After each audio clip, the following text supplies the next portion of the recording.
Right, so this is a story that I've told before, but never in the right perspective. This time period completely changed my life and has drastically molded me into the person I am today. It's the story and how I met my friend, Andy. Happy birthday! The candle's not even lit. I was 19 years old, I already had a full year in Los Angeles behind me, but something in me was craving the next step. So I always kind of had this obsession with living abroad since I was a kid. I dreamed of being one of those foreign exchange students at a school somewhere in Europe.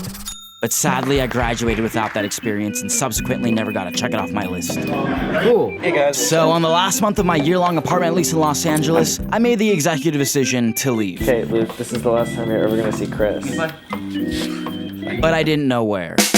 Y así bien felices siempre hemos de estar. This is day 75 of this class. L. L. Él, Ella. ella. What I did know is that I liked the sound of Spanish. Hola, YouTube. Despite the fact that I nearly failed the class the last semester of my senior year in high school. Something about it, though, caught my attention. Okay, so if I was gonna choose a country that spoke Spanish, that still left me with the majority of South America, Central America, Spain, and one country in Africa. So without doing absolutely any research about any of these places, I randomly chose the country of Peru. Hi there.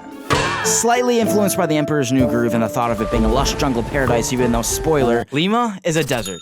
So cool, I had a country selected, but there was no way I was gonna live in a foreign country all alone. So what did? I did what I did best and went directly to the YouTube stats. Social Blade. Social Blade conveniently has a list of every country's top YouTubers. So I selected Peru, scrolled down the list, clicked on the first dude on that list, and his name was Andy Insane. Hola, yo soy Andy Merino, pero me pueden llamar Andy Insane. Yeah. I had no idea if this guy was a creep or not, if he was even looking for a roommate, or even liked the idea of hanging out with weird culture-hungry little white boys. But I took the shot, and I slid right into the DMs. 5 minutes later, I got a response. So, lo and behold, it actually worked. A short month later, I packed my bags, said goodbye to my friends, and set out on my Peruvian adventure, accompanied by my new Peruvian roommate, Andy Insane. Happy birthday to you! Happy birthday! The first month of living in Peru was a blast. Everything was new to me. A trip to the grocery store seemed like an adventure.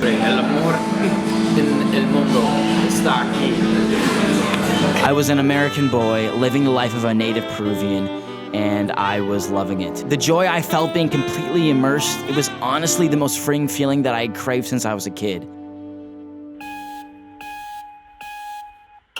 This month in Peru has meant a lot. It's been a great time, but, you know, life is that way. Maybe I should be sadder than I am, but, you know. On the end of month 2 and into month 3, things started to change. I'm fine, I just need more people.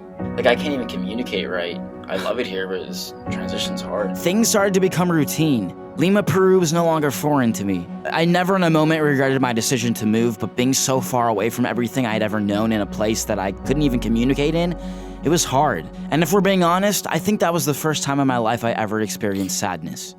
But the one and only constant throughout this whole time period was my roommate. I don't think it's electric. Andy was the one person I had to talk to, hang out with, the only one that could actually help me through this hardest transition of my life. Because my roommate is Andy Insane, I can't go many places without people stopping it. And thankfully, that time period didn't last long. We're celebrating the Christmas holidays. Soon enough, I was happy again, I had people, and I felt my place in Peru. I was home. Okay, so we're about to surprise Andy. And what followed next was what I easily consider the very best year of my entire life. But without Andy, I don't think I even would have had the courage to stay. So if you guys... What's funny about that? Why is that funny? I want to puke. So that's it. That's the story. That's how I met my friend Andy. But let's fast forward 2 years to 2019. After over a year of living apart, Andy has decided to move to Moscow, Russia. Taking the plunge just as I did. A new country, a new language, a brand new culture. I know how it feels. And just as he was there for me, I want to be there for him. So I'm gonna surprise him all the way in Moscow, Russia. Let's go. Yes, sir. How can I assist? So I literally just bought a ticket to Moscow, and I didn't realize I needed a visa. Except right away, I ran into some problems. How was I supposed to know that Americans need a visa to visit Russia?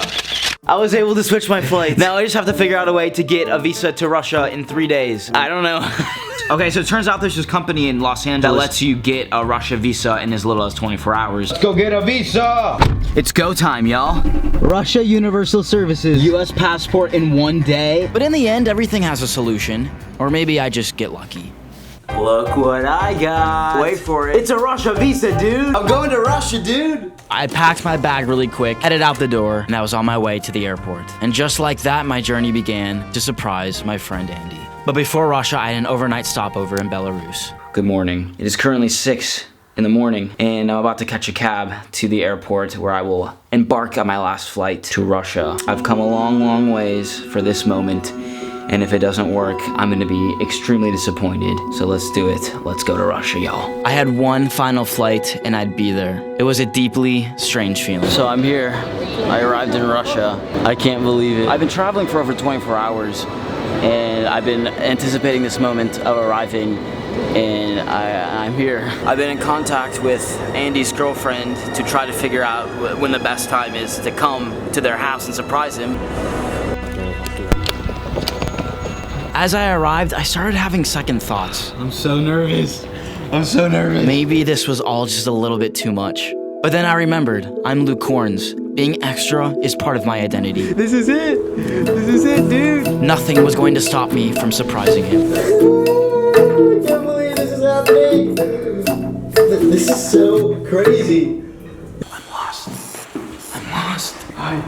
Hello. How are you? Andy's girlfriend then let me through the door, and instantaneously I could not comprehend that I was actually there. I have a cake.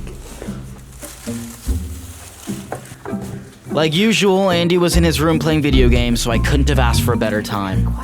This was it. This is why I traveled over 6,000 miles for over 30 hours across the entire ocean on 4 separate flights. It was then or never. What the Hey, man! What? Hey, dude! Look! How are you? Oh my god! How are you, man? I'm shaking. Bro, what the f? Are you surprised? I guess! What do you think, dude? Oh my god, what are you doing here? I don't know, dude. I just decided to... What are you doing in Russia? No, honestly, are you surprised? Yeah, I'm surprised. I'm very confused. Yay, I did it. Oh my god, here we go again. Another Luke, another week. Luke, another roommate. Oh. Am I the first person to fly across the globe to visit you? No! Oh, Liza! Where are we going, guys? To eat pollo a la brasa. No. So just like that, in an instant, our friendship was back. Just this time on the other side of the planet. See, in life, friends come and go so easily. Perhaps, at times, it's for the best. But for the other friendships, the deep ones, the ones where saying goodbye just don't seem like an option. For those ones, nothing is worth sacrificing those connections. And yeah, maybe I didn't need to fly across the entire globe to prove that I care. But I just did as I felt. So until our inevitable goodbye, I'll reminisce in the old moments and actively participate in making new ones. And that's the beauty of connection.